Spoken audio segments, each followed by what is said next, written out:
সময়ের কথা। নূরপুর নামের এক শান্ত সুন্দর গ্রামে দুই বোন, বড় সন্ধ্যা আর ছোট কিরণ একসাথে থাকতো।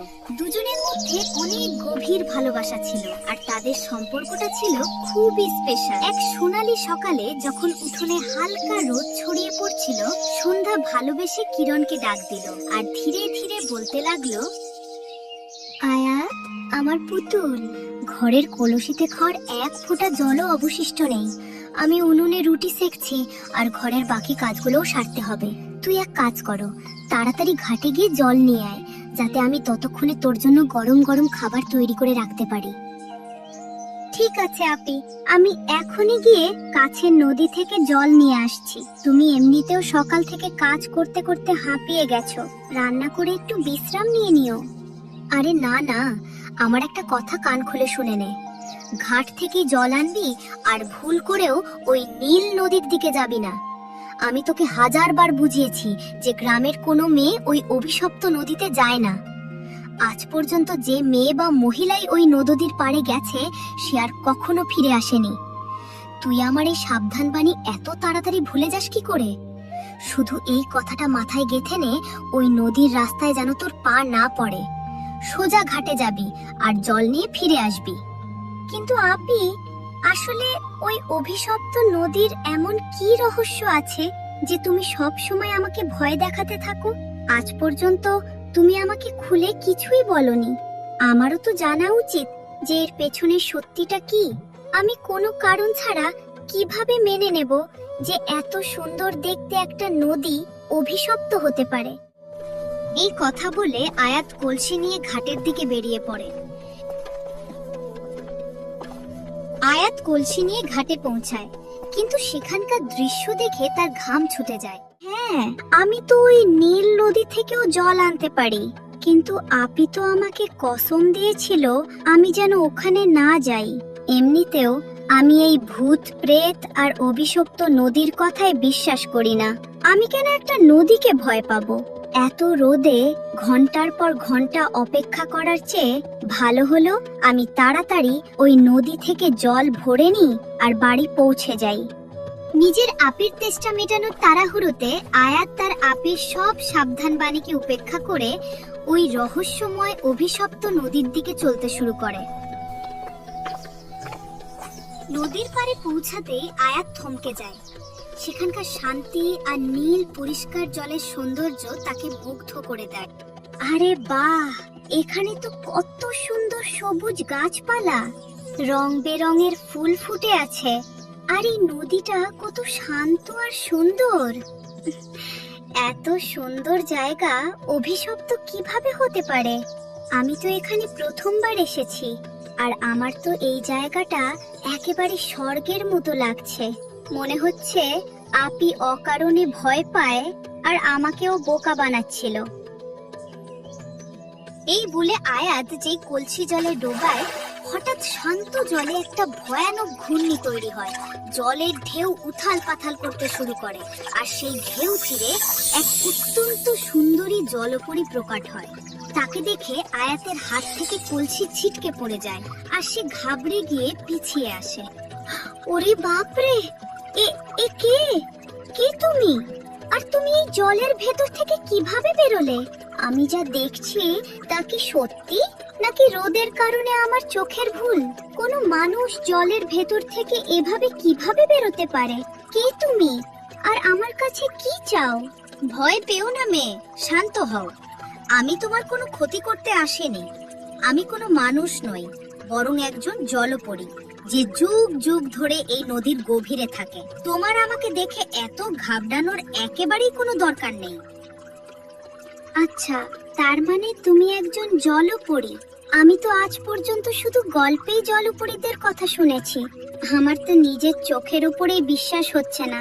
তোমার কারণেই কি গ্রামের সব মানুষ এই নদীটাকে অভিশপ্ত মনে করে আর এখানে আসতে ভয় পায়? হ্যাঁ, তুমি একদম ঠিক বুঝেছ।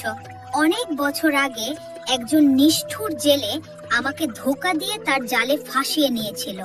আমি অনেক কষ্টে লড়াই করে নিজের প্রাণ বাঁচিয়েছিলাম। জাল ছিঁড়ে যাওয়ার রাগে ওই জেলে গ্রামবাসীদের উস্কে দেয় আর এই নদীটাকে অভিশপ্ত বলে রটিয়ে দেয়। কারণ সে যদি সত্যি বলতো যে সে একজন জলপরী দেখেছে, তাহলে কেউ তার কথা বিশ্বাস করতো তো না। তখন থেকে পুরো গ্রাম এই নদীর নামে কাঁপে। কিন্তু তুমি তো খুব সাহসী আর নিডর যে একাই এতটা চলে এসেছো। ও, তাহলে এই ব্যাপার। এই জন্যই গ্রামের মানুষ একে অভিশপ্ত বলে, আর আমার আপি আমাকে এখানে আসতে কঠোরভাবে মানা করেছিল। কিন্তু আমি তো এখানে বাধ্য হয়ে চলে এসেছি। ঘাটে খুব বেশি ভিড় ছিল আর রোদ খুব কড়া ছিল, তাই আমি এখানে চলে এলাম। কিন্তু তুমি কি এত বড় একটা নদীতে একদম একাই থাকো? না না, আমি এখানে একা নই। জলের গভীরে আমার পুরো পরিবার থাকে। আমি তোমাকে তাদের সাথে অবশ্যই আলাপ করিয়ে দেব। কিন্তু এখন আমার মনে হচ্ছে যে আমি জলের বাইরে এসে শুকনো মাটিতে একটু ঘুরি। জলে থাকতে থাকতে আমি খুব বোর হয়ে গেছি। তুমি কি আমার হাত ধরে জলের বাইরে আসতে আমাকে একটু সাহায্য করবে? আমি তোমাকে সাহায্য তো করে দিই, কিন্তু তুমি তো একজন জলপরী, তোমার তো লেজ আছে। তাহলে তুমি মাটিতে আমাদের মানুষদের মতো কিভাবে হাঁটতে পারবে? তুমি ওটার চিন্তা একেবারেই করো না। যেই আমি জলের বাইরে এসে মাটিতে পা রাখবো, আমার জাদু আমার এই লেজটাকে মানুষের পায়ে বদলে দেবে। নাও, তোমার হাত আমার দিকে বাড়িয়ে দাও। জলপরী জলের ভেতর থেকে তার হাত আয়াতের দিকে বাড়িয়ে দেয়। আয়াত কিছুক্ষণ ভাবে, আর তারপর ওই বেচারি জলপরীকে সাহায্য করার জন্য নিজের হাত এগিয়ে দেয়। কিন্তু যেই আয়াত তাকে টানতে শুরু করে, জলপরী তার আসল ভয়ানক রূপ দেখায় আর নিজের পুরো শক্তি দিয়ে এক ঝটকায় বেচারি আয়াতকে গভীর জলে টেনে নেয়। বাঁচাও, বাঁচাও আমাকে! কেউ তো আমাকে বাইরে বের করো, আমি ডুবে যাচ্ছি। আমি সাঁতার কাটতে জানি না। তুমি এসব কি করলে আমার সাথে? আমি তো তোমাকে একটা বেচারি আর ভালো জলপরী ভেবেছিলাম। সাথে গভীর জলের দিকে সাঁতার কাটতে শুরু করে। কিছুক্ষণ পর তাদের একটা বিশাল এবং জাদুই রাজপ্রাসাদ চোখে পড়ে, যেটা পুরোপুরি চকচকে ঝিনুক, মুক্ত আর রং বেরঙের পাথর দিয়ে তৈরি ছিল। জলপরী আয়াতকে ওই প্রাসাদেরই এক জমকালো দরবারে নিয়ে যায়, যেখানে নিষ্ঠুর জলরানী এক উঁচু সিংহাসনে বসেছিলেন। রানী সাহেবা প্রণাম। এই দেখুন, আমি আপনার আদেশ পালন করে আরো একজন বোকা মানুষকে আমাদের দুনিয়ায় নিয়ে এসেছি। এবার আমাদের এই রাজপ্রাসাদে আরো আনন্দ ফিরে আসবে।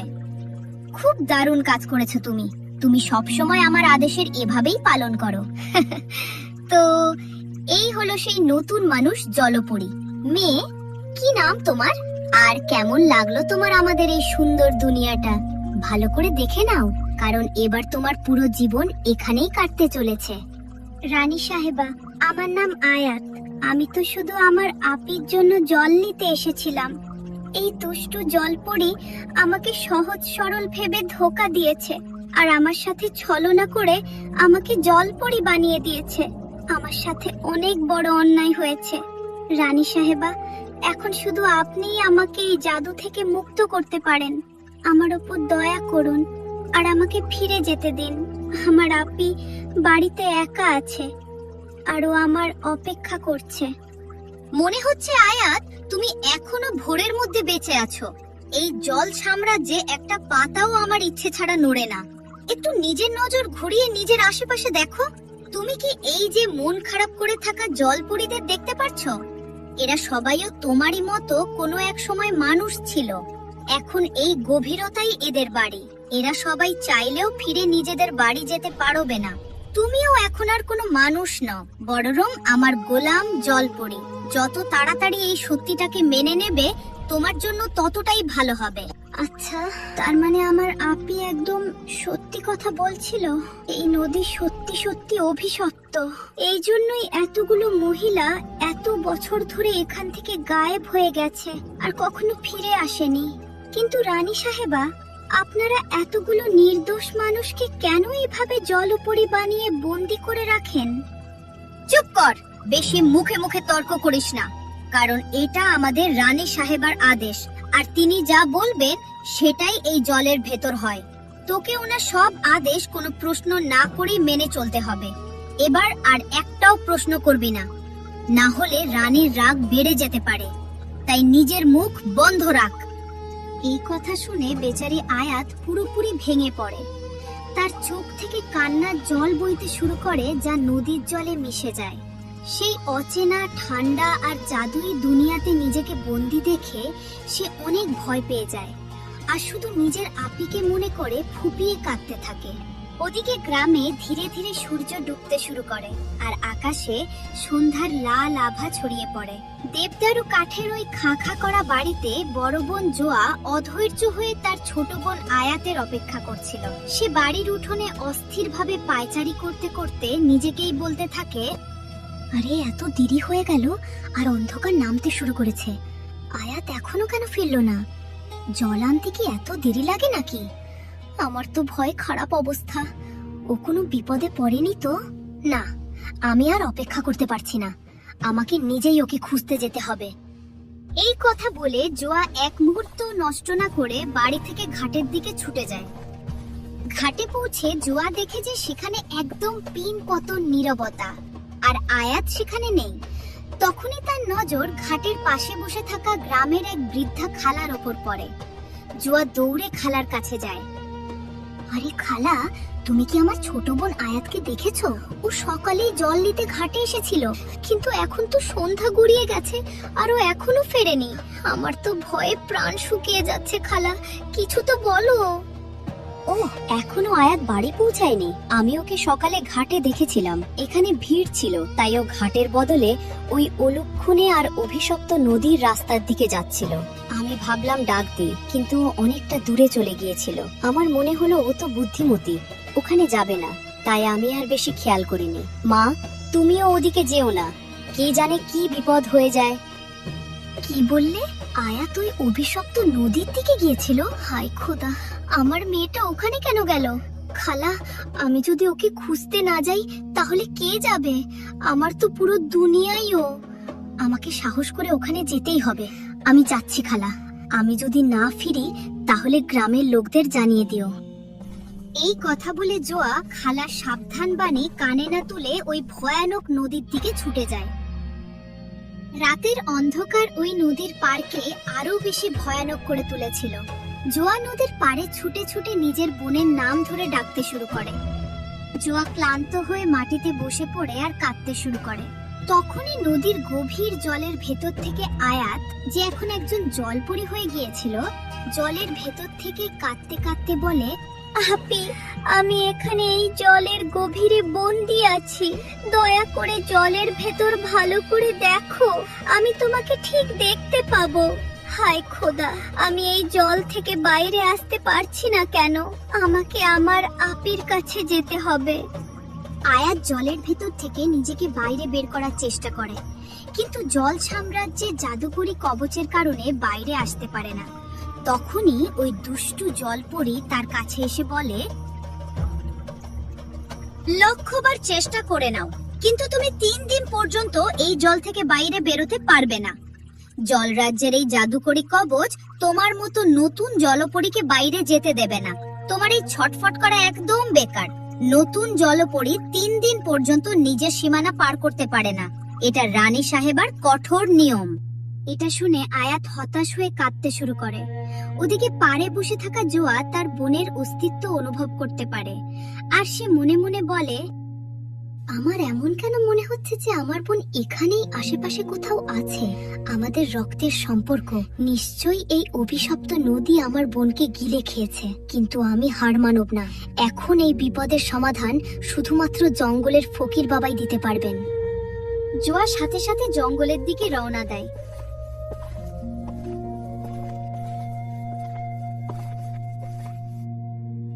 কিছুক্ষণ খোঁজাখুঁজি করার পর সে ফকির বাবাকে গভীর ধ্যানে বসে থাকতে দেখে। জোয়া তাড়াতাড়ি তার কাছে যায়। ফকির বাবাজি, আমাকে সাহায্য করুন। আমার ছোট বোন আর ছোট বোন আয়াত সকালে ওই অভিশপ্ত নদীর দিকে গিয়েছিল আর এখনো ফিরে আসেনি।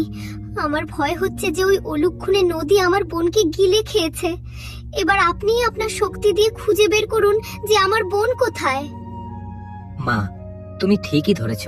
ওই অভিশপ্ত নদী তোমার বোনকে খেয়ে নিয়েছে। এবার তোমাকে খুব তাড়াতাড়ি তোমার বোনকে ওই মায়াবী জাল থেকে ছাড়াতে হবে, না হলে 3 দিন কেটে গেলে সে চিরকালের জন্য জলপরী হয়ে থেকে যাবে।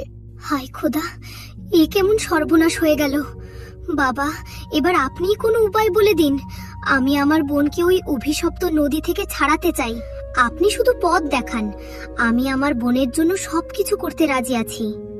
জলপরী তোমার বোনের সাথেও ছলনা করে তাকে জলপরী বানিয়ে দিয়েছে। তুমি যদি 3 দিনের মধ্যে তাকে না ছাড়াও, তাহলে সে তার সব মানুষের স্মৃতি হারিয়ে ফেলবে। এর একটাই উপায় আছে, এই নাও, এটা জাদুকরি জল। এর 1 ফোঁটা কোনো জলপরীর গায়ে ছেটালে তার আসল মুক্ত তোমার কাছে চলে আসবে। 2 ফোঁটা ছেটালে তার হারিয়ে যাওয়া স্মৃতি ফিরে আসবে। আর 3 ফোঁটা ছেটাতেই জলপরী আবার মানুষ হয়ে যাবে। কিন্তু মনে রেখো, এই জাদুকরি জলের ফোঁটা যেন মাটিতে না পড়ে, না হলে কোনো লাভ হবে না। এবার তাড়াতাড়ি যাও আর নিজের বোনকে বাঁচাও। অনেক অনেক ধন্যবাদ বাবাজি, আমি সবকিছু বুঝতে পেরেছি। আমি এখনই যাচ্ছি, আর আমার বোনের পাশাপাশি নদীতে হারিয়ে যাওয়া বাকি মহিলাদেরও ছাড়িয়ে আনছি। এই কথা বলে জোয়া তার চোখে একটা নতুন আশা নিয়ে ওই অভিশপ্ত নদীর দিকে আবার ফিরে চলে। পরদিন সকাল হতেই জোয়া ফকির বাবার দেওয়া শেষেই জাদুকরি জল নিয়ে ওই অভিশপ্ত নদীর পাড়ে পৌঁছে যায়। সে জানতো যে জলপরীকে ডাকার জন্য তাকে কোনো নাটক করতে হবে। সে নদীর ঢেউয়ের দিকে তাকিয়ে জোরে জোরে কাঁদতে শুরু করে। হে খোদা, যখন আমার প্রাণের প্রিয় বনি এই দুনিয়ায় নেই, তখন আমার একলা বেঁচে থেকে আর কি লাভ। ওরে অভিশপ্ত নদী, তুই আমার বোনকে কেড়ে নিয়েছিস, এখন আমাকেও তুই গিলে খা। এখন আমি এই খাখা করা বাড়িতে বেঁচে থেকে কি করব? আমাকেও তোর ভেতরে টেনে নে আর চিরকালের জন্য জলপরী বানিয়ে দে। জোয়া অনেকক্ষণ ধরে পাড়ে বসে কাদার নাটক করতে থাকে। তখনই হঠাৎ জলে একটা বিশাল ঘূর্ণি ওঠে, আর সেই দুষ্টু জলপরী জল চিরে বাইরে বেরিয়ে আসে। জোয়াকে কাঁদতে দেখে সে ছলনাময় গলায় জিজ্ঞেস করে, আরে কি হয়েছে তোমার? তুমি এত সুন্দরী হয়েও এখানে পাড়ে বসে এত মন খারাপ করে কাঁদছো কেন? তোমার কি আমার সাহায্যের দরকার? আমাকে একটু বলো তো, তোমার এই দুঃখের কারণটা কি?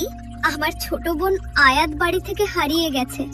এতগুলো দিন পার হয়ে গেল, ও আর ফিরে আসেনি। আমার পুরো বিশ্বাস যে ও আর এই দুনিয়ায় নেই। আর ও যখন নেই, তখন আমি আর বেঁচে থেকে কি করব? আমার তো আর কেউ নেই। আমি শুধু এই নদীতে ডুবে নিজের প্রাণ দিয়ে দিতে চাই। আচ্ছা, তো এই ব্যাপার, তুমি এত সহজে নিজের প্রাণ হারিও না। তোমার এই দুঃখের গল্প শুনে সত্যি আমার মন গলে গেছে। আমি জলের বাইরে ডাঙায় এসে তোমার সাথে শান্তিতে কথা বলতে চাই। তুমি কি তোমার হাতটা বাড়িয়ে দিবে আমাকে বাইরে বের হতে সাহায্য করার জন্য? এটা শুনে জোয়ার মনে খুশির ঢেউ খেলে যায়, কিন্তু সে মুখে দুঃখের ভাব ধরে রাখে। মনে হচ্ছে এটাই সেই দুষ্টু জলপরী যে আমার বোনের মতো আমাকেও নিজের জালে ফাঁসাতে চায়। বাবাজি যেমন বলেছিলেন, এটাই আমার প্রথম আর শেষ সুযোগ ওর ওপর ওই জাদুকরি জল ছেটানোর। আমাকে খুব সাবধানে কাজটা করতে হবে। এই ভেবে জোয়া ধীরে ধীরে তার কাঁপানো হাত জলপরীর দিকে বাড়িয়ে দেয়। যেই জলপরী তাকে টানার জন্য হাতটা ধরে, অমনি জোয়া অন্য হাতে লুকিয়ে রাখা জাদুকরি শিশিটা বের করে জলপরীর ওপর ছিটিয়ে দেয়। তাড়াহুড়ো করে জোয়ার হাত থেকে 1 ফোঁটার বদলে 2 ফোঁটা জল ছিটিয়ে যায়। তখনই একটা চোখ ধাঁধানো আলো জ্বলে ওঠে। জলপরীর হাত আলগা হয়ে যায়, আর তার প্রাণ যেখানে থাকে সেই উজ্জ্বল সাদা মুক্তটা উড়ে এসে সরাসরি জোয়ার হাতে পড়ে। আরে তুমি এটা কি করলে? এটা কেমন জল ছিল যা আমার উপর ছিটিয়ে দিলে? আর আমার জাদুকরি মুক্ত তোমার কাছে কিভাবে চলে গেল? বলো, কে তুমি? আমার মাথা খুব জোরে ঘুরছে। সত্যি বলো, তুমি কে? আমি ওই আয়াতের বড় বোন, যাকে তুমি মিথ্যে চোখের জলে ধোঁকা দিয়ে জলপরী বানিয়ে বন্দি করে রেখেছো। এই জাদুকরি জলের অভাবেই তোমার প্রাণের মুক্ত এখন আমার হাতের মুঠোয়। কোনো চালাকি না করে তাড়াতাড়ি আমাকে আমার বোনের কাছে নিয়ে চলো, না হলে তোমার এই মুক্ত আমি এখনই পাথরে আছাড় মেরে গুঁড়ো করে দেব। না না, এমনটা কখনো করো না। এই মুক্ত আমার প্রাণের চেয়েও প্রিয়। এটাটা ছাড়া আমি জলের তলায় এক মুহূর্তও বাঁচতে পারবো না। কিন্তু আমার মাথায় কেমন যন্ত্রণা হচ্ছে। আমার কেন জানি আগের মানুষের জীবনের স্মৃতিগুলো মনে পড়ছে। মনে হচ্ছে তাড়াহুড়োতে আমার হাত থেকে 1 ফোঁটা জায়গায় 2 ফোঁটা জল তোমার উপর পড়ে গেছে। ফকির বাবা বলেছিলেন যে 2 ফোঁটা জল পড়লে জলপুরীর হারিয়ে যাওয়া মানুষের স্মৃতি ফিরে আসবে। কিছুক্ষণ অপেক্ষা করো, হতে পারে তুমিও আমার বোনের মতো এই অভিশপ্ত নদীর ছলনায় ফেসে গিয়েছিলে আর কখনো ফিরে আসতে পারোনি। কয়েক মুহূর্তের মধ্যেই জলপুরীর চেহারার ভাব বদলে যায়। নিষ্ঠুরতার বদলে তার চোখে জল চলে আসে আর সে জোয়ার সামনে হাত জোড় করে। আমার সব কিছু মনে পড়ে গেছে। আমার নাম মরিয়ম। আমিও অনেক বছর আগে তোমাদেরই গ্রামে থাকতাম। একদিন খেলতে খেলতে আমি এই নদীতে চলে এসেছিলাম আর ওই দুষ্টু জলরানী ছলনা করে আমাকে ফাঁসিয়ে জলপরি বানিয়ে দেয়। আমার মা বাবা কেউ ছিল না, আমি অনাথ ছিলাম, তাই 3 দিন ধরে কেউ আমাকে খুঁজতে আসেনি। 3 দিন পার হতেই আমার সব স্মৃতি মুছে গেল আর আমি ওই জল রাজ্যকেই আমার আসল দুনিয়া ভেবে রানীর গোলাম হয়ে গেলাম। আমি জানতাম তুমিও বাকি মহিলাদের মতো এই ঘোরের মধ্যে বেঁচে আছো। এখন যখন তোমার হারানো স্মৃতি ফিরে এসেছে, তখন তাড়াতাড়ি আমাকে আমার বোন আয়াতের কাছে নিয়ে চলো আর আমার বোনের সাথে ওখানে ফেসে থাকা বাকিদের বাঁচাতেও আমাকে সাহায্য করো। আমাকে মাফ করে দাও জোয়া। আমি রানীর আদেশে তোমার বোনকে ধোঁকা দিয়ে এই নরকে ফাঁসিয়েছি। আমি তোমাকে পুরো সাহায্য করব। এই বিশেষ নীল মুক্তটা তুমি নিয়ে নাও।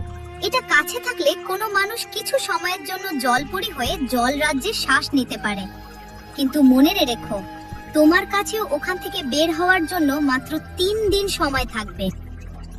মরিয়ম জোয়াকে সেই বিশেষ নীল মুক্তটা দেয়। মুক্ত হাতে নিতেই জোয়া জলে ঝাঁপ দেয় আর তার পা সোনালি লেজে বদলে যায়।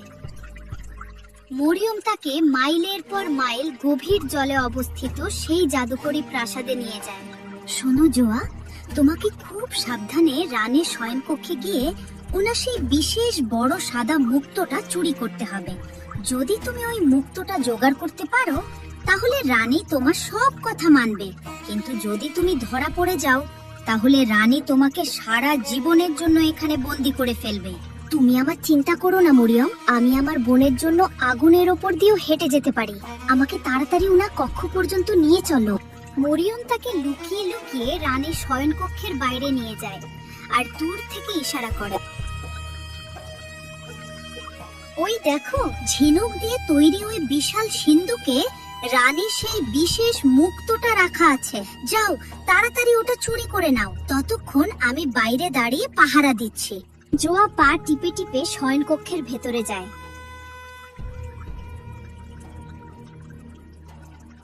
সে কোনো শব্দ না করে সিন্দুকটা খুলে আর সেখান থেকে ঝকঝকে বড় সাদা মুক্তটা তুলে নেয়। কক্ষ থেকে বেরিয়ে এসে সে মরিয়মকে মুক্তটা দেখায়। এই দেখো, আমি রানীর মুক্তটা সাবধানে নিয়ে নিয়েছি। এখন আমাকে তাড়াতাড়ি ওই দুষ্টু রানীর সামনে নিয়ে চলো। আমার আর আমার বোনের সাথে দেখা না করে তর সইছে না। তুমি খুব সাহসের কাজ করেছো জোয়া। চলো, আমি তোমাকে সরাসরি রানীর দরবারে নিয়ে চলছি।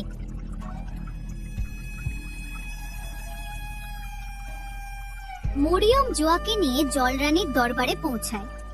সামনেই রানী উঁচু সিংহাসনে বসেছিলেন আর নিচে মাটিতে আয়াত কাটছিল। নিজের বোনকে দেখেই জোয়ার রক্ত গরম হয়ে যায়। তাহলে তুমিই হলে এই অভিশপ্ত নদী নিষ্ঠুর রানী। এখন তোমার এই সব ছলনা আর মায়ার খেলা শেষ হয়ে আসছে। এই দেখো আমার হাতে কি আছে। আমার কাছে তোমার প্রাণ, তোমার এই সাদা মুক্ত আছে। এখন তোমাকে কোনো চালাকি না করে আমার বোন আয়াতের সাথে সাথে এখানে বন্দি সব মানুষদের ছেড়ে দিতে হবে, না হলে আমি এখনই এই মুক্ত আছাড় মেরে টুকরো টুকরো করে দেব। তারপর না তো তুমি বেঁচে থাকবে আর না তোমার এই ধোঁকাবাজ রাজ্য। না, এমনটা কখনো করো না। আমার প্রাণ নিও না। তুমি যা বলবে আমি তাই করব, কিন্তু আমার মুক্তোর গায়ে একটা আঁচড়ও লাগতে দিও না। ওটা নষ্ট হয়ে গেলে আমিও ছাই হয়ে যাব। আমি এখনই তোমার বোনকে আজাদ করছি। নিয়ে যাও তোমার বোনকে এখান থেকে। আপি, আমার প্রিয় আপি, আমি জানতাম তুমি আমাকে খুঁজতে খুঁজতে পাতাল পর্যন্ত চলে আসবে। আমি এতদিন ধরে তোমারই অপেক্ষা করছিলাম।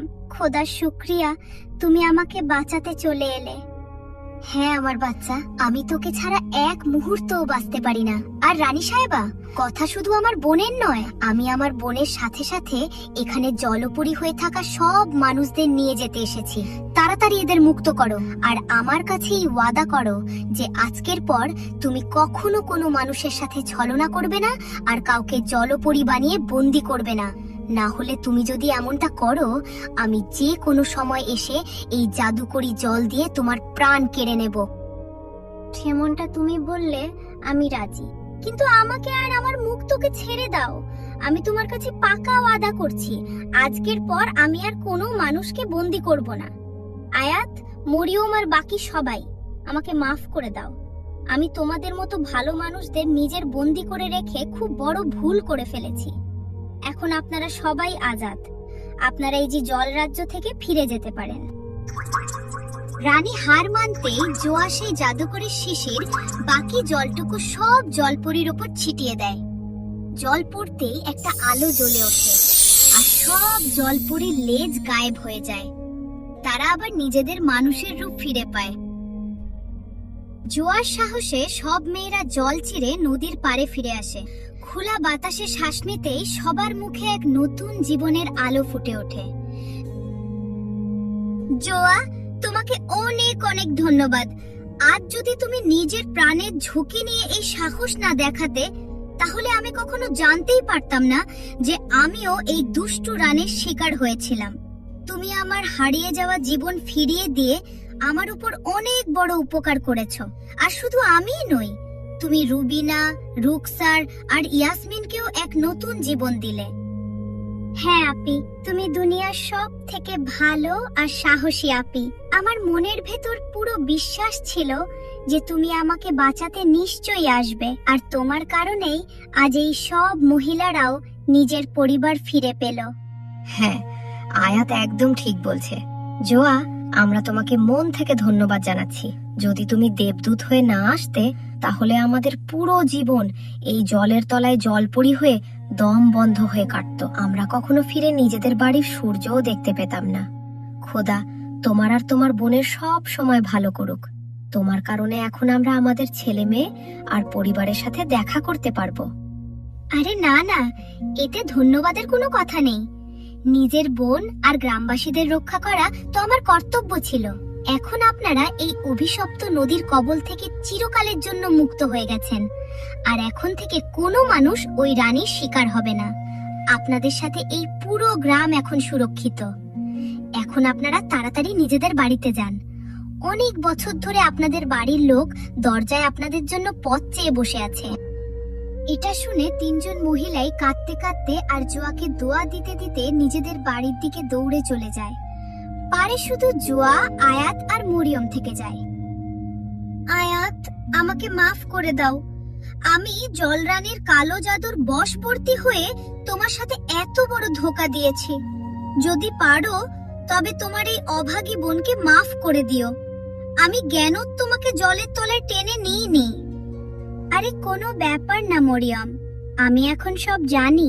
তুমিও ওই রানীর জাদুকরি বশে লাচার ছিলে, তাই দুঃখ পাওয়ার বা কাঁদার কোনো দরকার নেই। আমি তোমাকে আগেই মাফ করে দিয়েছি। আচ্ছা, এখন এটা বলো যে তুমি এখান থেকে নিজের বাড়ি যাবে? আমার তো কোনো পরিবারই নেই আয়াত। আমি তো ছোটবেলা থেকেই অনাথ। আমি আর কোথায় যাব? আমার তো এখন এই দুনিয়ায় কোনো ঘরও নেই। আমি কি তোমাদের দুজনের সাথে তোমাদের বাড়িতে কিছুদিনের জন্য থাকতে পারি? আমার অনেক বছর পর তোমাদের সাথে পরিবারের মতো ভালো লাগবে। হ্যাঁ হ্যাঁ, নিশ্চয়ই মরিয়ম, তুমি আমাদের মনের কথাটাই বলে দিলে। আমি আর আয়াতও তোমাকে এটাই বলতে চেয়েছিলাম। এখন থেকে তুমিও আমাদের বোন।